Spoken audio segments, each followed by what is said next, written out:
Hello friends. आज इस video के साथ हम लोग अपने चैनल पर इंडियन पॉलिटी की क्लासेस स्टार्ट करने जा रहे हैं। ये सारे जो वीडियोस होंगे ये स्टेट पीसीएस के लिए, एसएससी के लिए और भी जो एग्ज़ाम्स होते हैं जिनमें इंडियन पॉलिटी के क्वेश्चंस पूछे जाते हैं उनके लिए उपयुक्त होंगे। इंडियन पॉलिटी पढ़ने के लिए ज़्यादातर स्टूडेंट्स लक्ष्मीकांत बुक फॉलो करते हैं। बहुत ही अच्छी बुक है वो, और मैं आपको रिकमेंड करता हूँ अगर आप कोई एक बुक चाहते हैं जिससे आप इंडियन पॉलिटी को स्टडी करें तो Laxmikanth is the best book. आप उसको आधार बनाकर पॉलिटी पढ़ सकते हैं, और इन वीडियोस को भी लक्ष्मीकांत का बेस बनाकर ही प्रिपेयर करा गया है। जो भी नोट्स हैं वो लक्ष्मीकांत से ही बनाए गए हैं। पॉलिटी के अलावा कुछ सब्जेक्ट हैं जो हमारे चैनल पर कंप्लीटली अपलोड किए जा चुके हैं। उनका जो पूरा सिलेबस है वो वीडियोस के माध्यम से कवर किया जा चुका है। आप देख सकते हैं प्राचीन इतिहास, आधुनिक इतिहास और भारतीय भूगोल, विश्व भूगोल और पर्यावरण। ये 5 सब्जेक्ट ऐसे हैं जिनके कंप्लीट लेक्चर्स अपलोड किए जा चुके हैं। आप प्लेलिस्ट में जाकर इन वीडियोस को देख सकते हैं और अपनी पूरी तैयारी कर सकते हैं इन विषयों से संबंधित। अगर आप इन वीडियोस को देखते हैं और साथ ही साथ एक बुक लेते हैं साथ में, जो भी मैं बुक इन वीडियोस में रिकमेंड करता हूं, जैसे पॉलिटी के लिए मैंने लक्ष्मीकांत रिकमेंड करी है।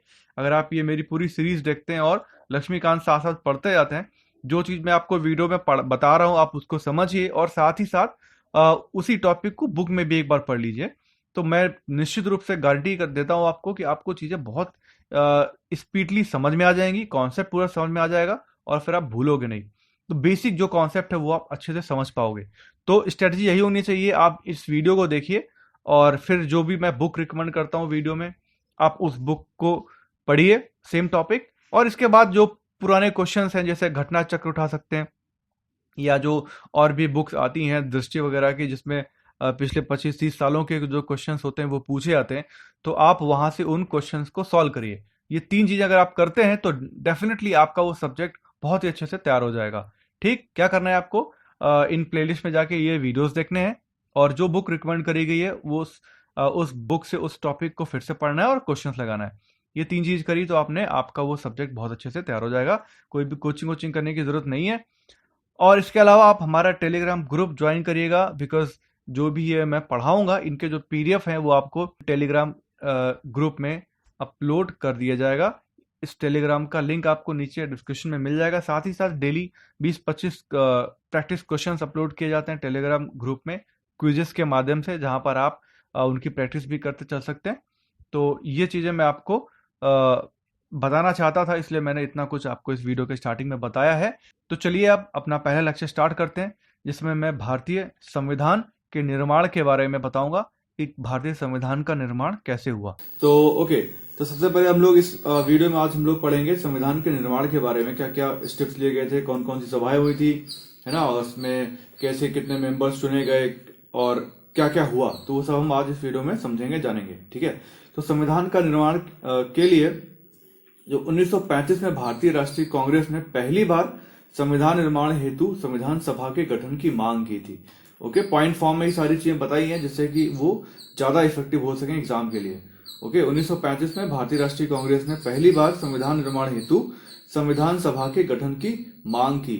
ठीक है, इसके बाद संविधान सभा का जो गठन हुआ था वो कब हुआ, नवंबर 1946 में कैबिनेट मिशन योजना के द्वारा नवंबर 1946 में संविधान सभा का गठन हुआ। ये सारे पॉइंट्स याद रखिएगा। अब जब संविधान सभा का गठन हुआ तो उसमें मेंबर्स चुने जाएंगे, उनका चुनाव कैसे होगा, उसके लिए क्या किया गया, हर प्रांत व देशी रियासतों को उनकी जनसंख्या के आधार पर, जनसंख्या के अनुपात पर सीटें बांटी गई। ठीक है, प्रत्येक 10 लाख लोगों पर एक सीट आवंटित की गई। ओके, आवंटित सीटों का निर्धारण 3 प्रमुख समुदायों मुस्लिम, सिख और सामान्य में मुस्लिमों और सिखों को छोड़ दिया गया। उसके अलावा जो लोग थे उनके बीच किया गया। 3 जो है समुदाय थे आपके, मुस्लिम, सिख तथा सामान्य। ओके, तो देशी रियासतों के प्रतिनिधियों का चयन रियासतों के प्रमुखों के द्वारा चुना गया। ठीक है, तो जो आपके जो स्टेट्स थे वहां पर ऐसे उनका चुनाव किया गया, और जो रियासतें थी वहां पर जो उनके प्रतिनिधि चुने गए वो उनके रियासतों के प्रमुख जो राजा लोग थे उनके द्वारा किया गया। ठीक है, इसके बाद संविधान सभा का चुनाव हुआ, और ये जो संविधान सभा थी वो आंशिक रूप से चुनी हुई और आंशिक रूप से नामांकित निकाय थी। ठीक है, संविधान सभा का चुनाव वयस्क मताधिकार के आधार पर नहीं हुआ था। ये इंपॉर्टेंट पॉइंट है, याद रखिएगा। संविधान सभा का चुनाव वयस्क मताधिकार के आधार पर नहीं हुआ था। ऐसा नहीं हुआ था कि सब लोगों ने वोटिंग करी थी, ऐसा नहीं हुआ था। ठीक है, आंशिक रूप से नामांकित और आंशिक रूप से चुनी गई थी। ठीक है, संविधान सभा में प्रत्येक समुदाय, हिंदू, मुस्लिम, सिख, पारसी, आंग्ल भारतीय, भारतीय, ईसाई, अनुसूचित जाति, अनुसूचित जनजाति एवं महिलाओं के प्रतिनिधियों को स्थान दिया गया था। ओके, संविधान सभा के लिए कुल कितने सीटें आवंटित की गई थी? 389। ओके, 389 सीटों को आवंटित किया गया था, निर्धारित किया गया था। इनमें से 389 सीट्स में से 296 सीट्स थी वो ब्रिटिश इंडिया के द्वारा निर्धारित की गई थी, उनके द्वारा भरी जाएंगी, और 93 सीट्स जो थी वो रियासतों को दे दी गई थी। देसी रियासतों के जो प्रमुख होंगे वो अपने लोग इन 93 सीटों के अंदर नामांकित करेंगे। ठीक है, आप समझ रहे हो ना? तो 389 टोटल सीट्स थी, 296 ब्रिटिश इंडिया और 93 सीट्स थी देसी रियासतों के पास। अब इस ब्रिटिश इंडिया में 296 में से 208 सीटें कांग्रेस के पास थी, 73 सीट मुस्लिम लीग के पास थी और 15 सीट स्वतंत्र सदस्य थे। ओके, देसी रियासतों को आवंटित सीटें भर नहीं पाई, उन्होंने खुद को संविधान सभा से अलग रखने का निर्णय किया। ओके, तो ये जो 93 सीट्स थी वो खाली रह गई, क्योंकि जो ये रियासतें थी इन्होंने पार्टिसिपेशन करने से मना कर दिया कि हम संविधान सभा में भाग नहीं लेंगे। ओके, अभी हुआ क्या, संविधान सभा जब बन गई और 296 लोग जो थे सारे चुन लिए गए, इसके बाद क्या हुआ, संविधान सभा की जो पहली बैठक हुई वो 9 दिसंबर 1946 में हुई। इंपॉर्टेंट पॉइंट है, 9 दिसंबर 1946 में संविधान सभा की पहली बैठक हुई और इस बैठक का मुस्लिम लीग ने बहिष्कार किया। ठीक है, मुस्लिम लीग ने बैठक का बहिष्कार किया था। ओके, बिकॉज वो लोग अलग राज्य, अलग देश की मांग कर रहे थे, वो लोग पाकिस्तान की मांग कर रहे थे। और सच्चिदानंद सिन्हा अस्थायी अध्यक्ष बनाए गए। सच्चिदानंद सिन्हा संविधान सभा की बैठक के पहले अस्थायी अध्यक्ष बनाए गए थे और इसके 2 दिन बाद 11 दिसंबर को ही दूसरी बैठक में राजेंद्र प्रसाद स्थायी अध्यक्ष चुन लिए गए। ठीक है, तो संविधान सभा के पहले अस्थायी अध्यक्ष कौन थे? सच्चिदानंद सिन्हा। और स्थायी अध्यक्ष कौन थे? पहले वो थे राजेंद्र प्रसाद। ठीक है, BN रॉय को संवैधानिक सलाहकार नियुक्त किया गया। इंपॉर्टेंट पॉइंट है सारे के सारे। BN रॉय को संवैधानिक सलाहकार नियुक्त किया गया। HC मुखर्जी को संविधान सभा का उपाध्यक्ष चुना गया। ठीक है, HC मुखर्जी को संविधान सभा का उपाध्यक्ष चुना गया। याद रखिएगा, महत्वपूर्ण पॉइंट है ये। विभाजन के बाद मुस्लिम लीग के सदस्य संविधान सभा से अलग हो गए, अतः संविधान सभा के लिए पुनः सीटों का आवंटन किया गया। अब कुल सीटों की संख्या हो गई थी 298। ठीक है, और इन 299 सीटों में से 229 सीट ब्रिटिश इंडिया के लिए थी और 70 सीटें देसी रियासतों के लिए सुनिश्चित की गई थी। ठीक है, यह हुआ कब? जब इंडिया का डिवीजन हो चुका था, विभाजन हो चुका था। ठीक है, अभी देखो संविधान सभा में कुछ समितियां थी, तो वो आप देखो कौन कौन सी समितियां थी और उनके अध्यक्ष कौन थे। संघीय संविधान समिति जो थी उसके अध्यक्ष थे जवाहरलाल नेहरू। प्रांतीय संविधान समिति, उसके अध्यक्ष थे सरदार पटेल। ठीक है, प्रांतीय संविधान समिति के अध्यक्ष थे सरदार पटेल। प्रारूप समिति जो थी, ड्राफ्ट कमेटी, उसके अध्यक्ष कौन थे? VR अम्बेडकर। ये बहुत इंपॉर्टेंट है, कई बार पूछा गया है। प्रारूप समिति के अध्यक्ष कौन थे? संचालन समिति के अध्यक्ष डॉक्टर राजेंद्र प्रसाद। संघ शक्ति समिति, इसके अध्यक्ष थे जवाहरलाल नेहरू। मौलिक अधिकारों एवं अल्पसंख्यकों संबंधी परामर्श समिति, इसके अध्यक्ष थे सरदार पटेल। ठीक है, मौलिक अधिकार, फंडामेंटल राइट्स थे, और अल्पसंख्यकों से संबंधित परामर्श समिति जो थी उसके अध्यक्ष थे सरदार पटेल। ठीक है, इसके भी 2 डिवीजन किए गए थे, मतलब डिवीजन नहीं, इसको बोलेंगे उप समिति। तो इसमें जो उप समिति के अध्यक्ष थे, मौलिक अधिकार उप समिति के जो अध्यक्ष थे वो थे JB कृपलानी, और अल्पसंख्यक उप समिति के जो अध्यक्ष थे वो थे HC मुखर्जी। ठीक है, ओके, तो ये दोनों चीजें याद रखिएगा, मौलिक अधिकार और अल्पसंख्यक परामर्श समिति के अध्यक्ष थे सरदार पटेल। अब इन दोनों को अगर डिवाइड करो उप समिति में, तो मौलिक अधिकार उप समिति के अध्यक्ष थे JB कृपलानी और अल्पसंख्यक उप समिति के अध्यक्ष थे HC मुखर्जी। ओके, राज्यों के लिए जो समिति थी समझौता करने वाली, उसके अध्यक्ष थे जवाहरलाल नेहरू। ये सारी समितियां थी, तो याद रखिएगा। इसके बाद कार्य संचालन समिति, जो आपकी संविधान सभा थी, उसके अंदर कैसे कार्य का संचालन होगा उसके लिए जो कमेटी बनी थी, उसके अध्यक्ष थे डॉक्टर के.एम. मुंशी। ठीक है। राष्ट्र ध्वज संबंधी तदर्थ समिति, राष्ट्र ध्वज संबंधी तदर्थ समिति, उसके अध्यक्ष थे डॉक्टर राजेंद्र प्रसाद। ओके, ठीक है। अब हम बात करेंगे प्रारूप समिति, जो कि काफी इंपॉर्टेंट है और फ्रीक्वेंटली क्वेश्चन पूछे जाते हैं प्रारूप समिति से रिलेटेड। ठीक है। तो इस समिति का कार्य संविधान का प्रारूप मतलब ड्राफ्ट तैयार करना था।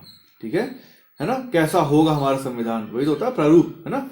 इसका गठन 29 अगस्त 1947 को किया गया, 29 अगस्त 1947 को इसका गठन किया गया और ड्राफ्ट कमेटी में कुल 7 सदस्य थे। 7 मेंबर्स थे आपकी ड्राफ्ट कमेटी में। Doctor B R. Ambedkar, okay, N Gopal Swami Ayyangar, Alladi Krishna Swami Iyer, doctor K M. Munshi, Syed Mohammad Saadulla, N Madhav Rai. ठीक है। ये बी.एल. मित्र थे, उनके इस्तीफे के बाद चुने गए, है ना। इसके पहले यहाँ पर बी.एल. मित्र थे पर इन्होंने इस्तीफा दे दिया, तब एन माधवराव को चुना गया। और टी कृष्णामचारी, ये डी.पी. खेतान थे, उनकी मृत्यु के बाद इनको चुना गया टी कृष्णामचारी। तो 7 मेंबर्स हैं, इनके नाम आप याद कर लो, एकदम रट लो, बिकॉज ये पूछे जाते हैं। आपको 4 ऑप्शन दे दिए जाएंगे कि इनमें से कौन संविधान सभा के सदस्य नहीं थे, सॉरी ड्राफ्ट कमेटी के सदस्य नहीं थे। तो ये 7 के 7 नाम याद रखिएगा, इंपॉर्टेंट है, इजिली याद हो जाएंगे, दिक्कत वाली बात नहीं है। Ambedkar, Gopal Swami Iyer, Alladi Krishna Swami Ayyangar, Alladi Krishna Swami Iyer, K M. Munshi, okay, Mohammad Saadulla, N Madhav Rai और टी कृष्णामचारी। ठीक है। प्रारूप समिति ने संविधान का पहला प्रारूप फरवरी 1948 में प्रकाशित किया। पहला जो ड्राफ्ट था वो ड्राफ्ट कमेटी ने फरवरी 1948 में प्रकाशित किया। Doctor B R. अम्बेडकर ने 4 नवंबर 1948 को संविधान का अंतिम प्रारूप पेश किया। ठीक है। तो मतलब 4 नवंबर 1948 को संविधान का अंतिम प्रारूप पेश किया और इस बार पहली बार संविधान पढ़ा गया था। ओके। इसके बाद में 26 नवंबर 1949 को संविधान को भारत के लोगों ने अपनाया, संविधान अपनाया, लागू किया और स्वयं को सौंपा। तो 26 नवंबर 1949 को ही भारत का जो संविधान था वो लागू कर दिया गया था। ठीक है। ओके। इसके बाद क्या हुआ, 26 नवंबर 1949 को अपनाए गए संविधान में प्रस्तावना और 395 अनुच्छेद, 395 तथा 8 अनुसूचियां थी। ठीक है। प्रस्तावना को पूरे संविधान को लागू करने के बाद लागू किया गया। ठीक है। जो पूरा जब संविधान लागू हुआ था 26 जनवरी 1950 में, उसके बाद जो है प्रस्तावना को लागू किया गया। संविधान सभा ने 22 जुलाई 1947 को राष्ट्रीय ध्वज को अपनाया। ये इंपॉर्टेंट पॉइंट है सारे। जो हमारा नेशनल फ्लैग है उसको 22 जुलाई 1947 को संविधान सभा ने अपनाया था। संविधान सभा ने 24 जनवरी 1950 को राष्ट्रीय गान को अपनाया। ओके। 24 जनवरी 1950 को हमारे गणतंत्र दिवस के 2 दिन पहले राष्ट्रीय गान को अपनाया। संविधान सभा ने 24 जनवरी 1950 को राष्ट्रीय गीत को अपनाया, है ना। तो जो हमारा नेशनल सॉन्ग है उसको भी 24 जनवरी 1950 को ही अपनाया गया था। और संविधान सभा ने 24 जनवरी 1950 को डॉक्टर राजेंद्र प्रसाद को भारत के पहले राष्ट्रपति के रूप में चुना। ठीक है। तो ये तीनों इंपॉर्टेंट पॉइंट हैं। इसके बाद 2 साल 11 माह तथा 18 दिन में संविधान सभा की कुल 11 बैठकें हुई। ठीक है। जिस दिन से संविधान सभा का गठन हुआ और उसके बाद से संविधान का बनाने में, उसको लागू कराने में कुल 11 बैठकें हुई और 2 साल 11 माह और 18 दिन का समय लगा। ठीक है।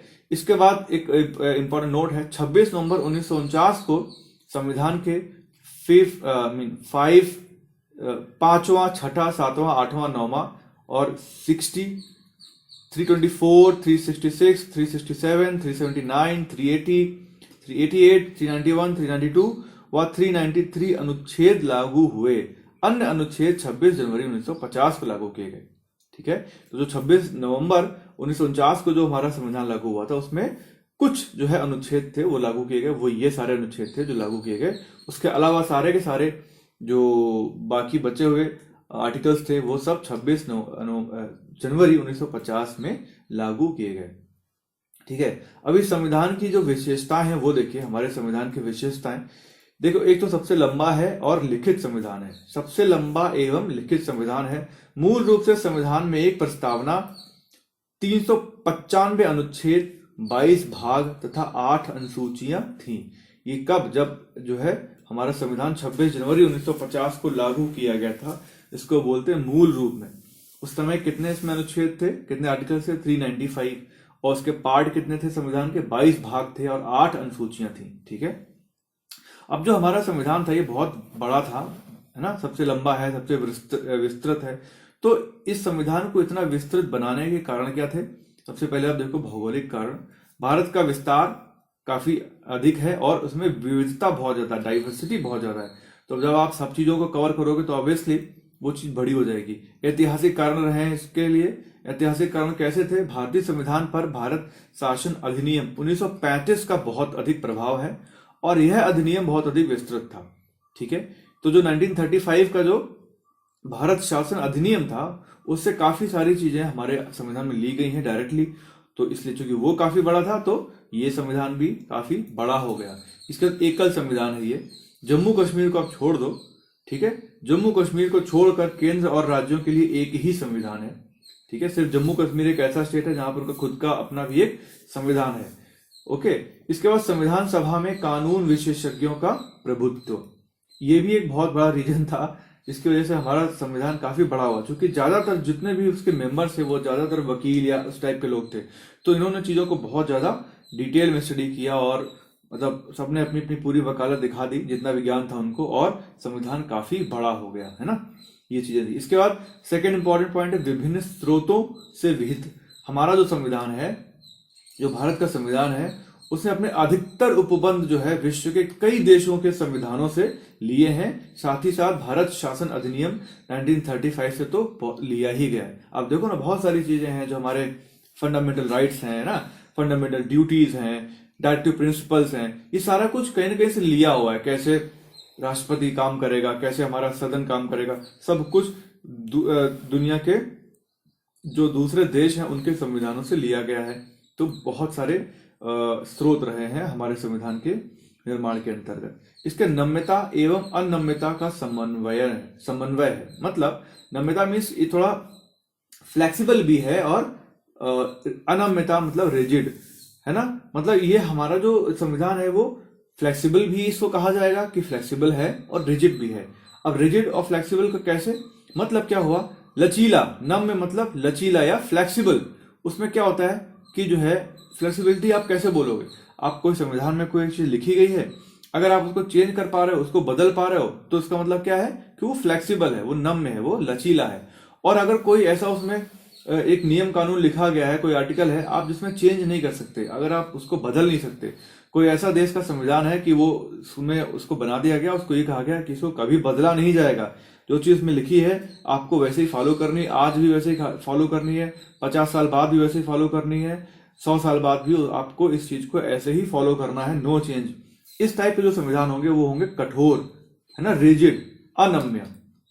ओके, तो यार पर हमारे संविधान में ऐसा क्या है? हमारे संविधान में इस चीज का मिक्सचर है। कुछ चीजें ऐसी हैं जो आप बदल सकते हो और कुछ चीजें ऐसी हैं जिनको आप बिल्कुल नहीं बदल सकते। इसलिए हमारा जो संविधान है वो एक फ्लेक्सिबिलिटी और रिजिडिटी दोनों का मिक्सचर है। ठीक है, जिसमें संविधान संशोधन के लिए सामान्य प्रक्रिया की आवश्यकता होती है वो है नम्य। जैसे ब्रिटिश संविधान में इजिली आप उसको चेंज कर सकते हो। एक पार्लियामेंट में मीटिंग होगी और उनका जो कॉन्स्टिट्यूशनल अमेंडमेंट का प्रोसेस है काफी इजी है। लेकिन ऐसे संविधान जिनके संशोधन के लिए विशेष प्रक्रिया की आवश्यकता हो या बहुत अधिक कठिन हो, वो हो गया कैसे? वो हो गया रिजिड या कठोर। वो हो गया जैसे आपका अमेरिकी संविधान, उसमें आपको चेंजेस करने हो तो उसका प्रोसीजर काफी कठिन है। ठीक है, भारत के संविधान में दोनों विशेषताएं हैं। भारतीय संविधान के कुछ उपबंधों में संशोधन के लिए संसद में विशेष बहुमत की आवश्यकता होती है तथा कुछ उपबंध ऐसे हैं जिनमें संशोधन सामान्य बहुमत से ही हो जाता है ना। तो कुछ जो है चीजें ऐसी हैं जिनको आप इजीली चेंज कर सकते हो और कुछ पोर्शन ऐसा है हमारे कॉन्स्टिट्यूशन का जिसको चेंज करने के लिए आपको विशेष बहुमत की आवश्यकता होती है। ठीक है, ओके। फोर्थ पॉइंट है एकात्मता की ओर झुकाव के साथ संघीय व्यवस्था। ठीक है। आप देखोगे ना हमारे संविधान में क्या है, दो चीजें हैं, तो हमेशा हर एक चीज की आपको खिचड़ी मिलेगी, मिक्सिंग मिलेगी, दोनों चीजें उठा ली गई हैं और उसको एक बढ़िया सी रेसिपी बना के डाल दिया गया है। तो हमारा जो है जो संविधान है वो एकात्मक संविधान तथा संघात्मक संविधान दोनों के ही फीचर रखता है। कैसे, इनमें डिफरेंस क्या है? एकात्मक संविधान जो होता है उसमें सशक्त केंद्र होता है, जबकि संघात्मक जो संविधान होता है उसमें दो सरकारें होती हैं, एक संघ की और एक राज्य की, और दोनों ही पावरफुल होती हैं। ठीक है, पर एकात्मक संविधान में केंद्र ज्यादा सशक्त होता है। इसके बाद एकात्मक संविधान में एकल संविधान होता है, जैसे हमारे यहाँ एक ही संविधान है। लेकिन संघात्मक में जो है आपका जो संविधान होता है वो अलग अलग होता है। उनमें राज्य का एक अलग कॉन्स्टिट्यूशन होता है, संघ का एक अलग होता है, उनमें शक्तियों का प्रॉपर विभाजन होता है। ठीक है, इसके बाद जो है एकात्मक संविधान में एकल नागरिकता होती है, जबकि संघात्मक में आपकी स्टेट की नागरिकता भी होती है और देश की नागरिकता भी होती है। संविधान का लचीलापन होता है एकात्मक संविधान में, जो है संविधान जो है लचीला होता है, जबकि आपके संघात्मक में संविधान कठोर होता है, लिखित होता है ना। इसके बाद आपका जो है एकीकृत न्यायपालिका होती है आपके एकात्मक संविधान में, है ना। इसमें जो है राज्यपाल की नियुक्ति केंद्र के द्वारा करी जाती है, अखिल भारतीय सेवाएं होती हैं, आपातकालीन प्रावधान किए जाते हैं। ये सारे फीचर्स किसके हैं? एकात्मक संविधान के। जबकि संघात्मक संविधान में दो सरकारें होती, बताया मैंने, उनका संविधान लिखित होता है, शक्तियों का प्रॉपर विभाजन किया जाता है, जिससे दोनों में टकराव की स्थितियां, जब भाई दोनों ही पावरफुल है तो ये तो बेटर है ना कि आप कोई चीज है तो उसको डिवाइड कर दो कि ये आपका काम है, वो आपका काम है, जिससे एक दूसरे के रास्ते में ना आए। ठीक है, संविधान की सर्वोच्चता होती है संघात्मक संविधान में, स्वतंत्र न्यायपालिका होती है, द्विसदनीयता होती है। ठीक है, ये सारे फीचर थे। तो इस प्रकार भारत का संविधान संघीय सरकार की स्थापना करता है, परंतु भारतीय संविधान में एकात्मकता और गैर संघीय लक्षण भी बड़ी संख्या में विद्यमान है। ठीक है, तो जैसे देखो आपातकालीन प्रावधान है, हमारे इसमें अखिल भारतीय सेवाएं हैं, राज्यपाल की नियुक्ति केंद्र के द्वारा करी जाती है। तो ये सब क्या दिखाता है? ये सब ये दिखाता है कि भारत में एकात्मकता और गैर संघीय लक्षण भी बड़ी संख्या में विद्यमान है भारतीय संविधान के अंदर। भारत के संविधान में संघीय शब्द का प्रयोग नहीं किया गया है। ये इंपॉर्टेंट पॉइंट है, ऐसा ही स्टेटमेंट में आपको आ सकता है एग्जाम में कि भारत के संविधान में संघीय शब्द इसका प्रयोग ही नहीं किया गया। इंपॉर्टेंट है बहुत ज्यादा। ठीक है, संविधान के पहले अनुच्छेद में भारत का उल्लेख राज्यों के संघ के रूप में किया गया है, अर्थात भारतीय संघ राज्यों के बीच हुए किसी समझौते का निष्कर्ष नहीं है एवं किसी भी राज्य को संघ से अलग होने का अधिकार भी नहीं है। ठीक है, ऐसा नहीं है कि कोई भी राज्य बोले कि हम पहले इस भारत में थे, अब हम भारत से अलग होना चाहते हैं, तो आप ऐसा नहीं कर सकते। ठीक है, इसके बाद सरकार का संसदीय रूप। ओके, तो जो है सरकार संसदीय व्यवस्था विधायिका तथा कार्यपालिका के मध्य समन्वय और सहयोग के सिद्धांत पर आधारित है। ठीक है, ओके, तो संसदीय व्यवस्था की निम्न विशेषताएं हैं। देखो कि जो है वास्तविक व नाम मात्र के कार्यपालकों की उपस्थिति। इसमें जो है संसदीय व्यवस्था में आपको राष्ट्रपति व राज्यपाल ये कार्यपालक हैं, और बट ये सिर्फ नाम मात्र के हैं। ठीक है, और वास्तविक कौन होगा? आपके प्रधानमंत्री, मुख्यमंत्री, ये जो है वास्तविक आपके लीडर्स हैं। ओके, इसमें जो है बहुमत वाले दल की सत्ता होती है संसदीय व्यवस्था में। विधायिका के समक्ष कार्यपालिका की संयुक्त जवाबदेही होती है। जो आपकी कार्यपालिका है, जो मंत्रिमंडल है, वो सारा कुछ उसकी रिस्पॉन्सिबिलिटी होगी कि वो आप जो है विधायिका को आप उसको जवाब दे। अब जैसे देखो ना, जो पीएम होता है वो कुछ भी कर, पावरफुल पीएम है, पर इसको जो है प्रेसिडेंट को जवाब देना ही पड़ता है ना। पूछ सकता है कोई भी राष्ट्रपति प्रधानमंत्री से कि आपने ऐसा क्यों किया, आपको उसका आंसर देना पड़ेगा। विधायिका में मंत्रियों की सदस्यता, ठीक है, प्रधानमंत्री या मुख्यमंत्री का नेतृत्व, इनकी लीडरशिप होती है, और निचले सदन का विघटन, लोकसभा या विधानसभा, इनका विघटन हो सकता है। ठीक है, इस तरीके से ये सारी प्रॉपर्टीज हैं किसकी? आपकी जो है संसदीय व्यवस्था की। ब्रिटिश संसद की तरह भारतीय संसद संप्रभु नहीं है। ठीक है, ब्रिटिश संसद की तरह भारतीय संसद संप्रभु नहीं है। भारत का प्रधान अथवा राष्ट्रपति निर्वाचित होता है, जबकि ब्रिटेन में उत्तराधिकारी व्यवस्था है। ठीक है, भारत का जो प्रधान है मतलब राष्ट्रपति है, हेड ऑफ द स्टेट, वो कौन है? राष्ट्रपति, वो निर्वाचित किया जाता है। जबकि ब्रिटेन में जो हेड ऑफ द स्टेट है, जो राजा है, उत्तराधिकारी जो व्यवस्था है, वहां पर राजा का बेटा जो होगा वही बनेगा किंग या क्वीन। तो यहां पर तो ये है हेड ऑफ द स्टेट, मतलब ब्रिटेन में आपका राजा है जो राज परिवार से ही कोई ना कोई होता है। ठीक है, इसके बाद संसदीय संप्रभुता एवं न्यायिक सर्वोच्चता में समन्वय। ओके, तो ये वाला पॉइंट हम लोग यहां से अभी जो कुछ करेंगे वो नेक्स्ट वीडियो से करेंगे। तो मिलते हैं नेक्स्ट वीडियो में। Good bye, take care.